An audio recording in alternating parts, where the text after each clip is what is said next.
Hey, rooming with him was unbelievable.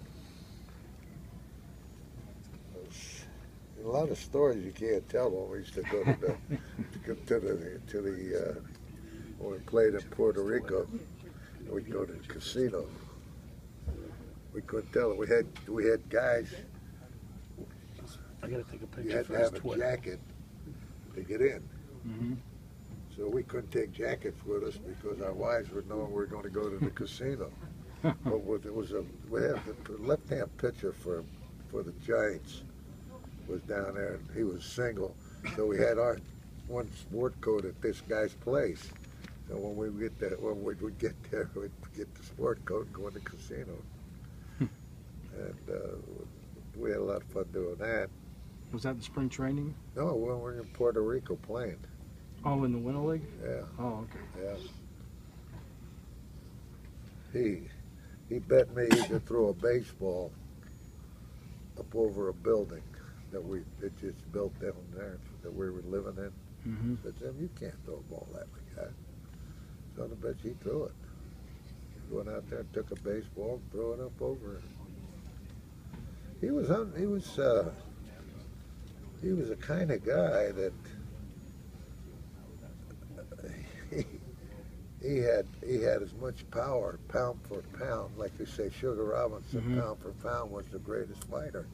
Well, this guy, pound for pound, hit balls like big guys hit him.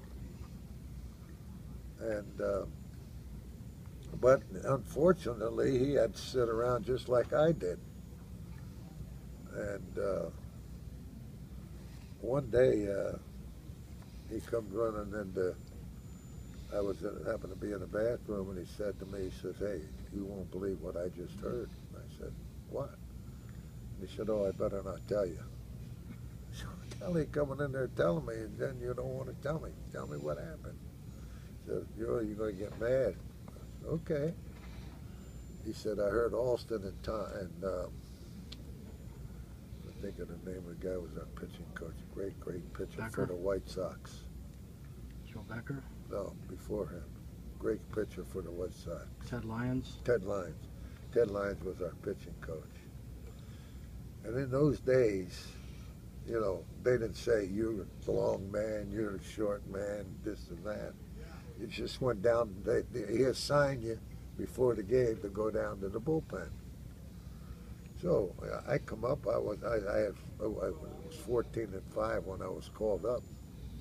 And I wasn't getting in the game. I wasn't even getting to warm up.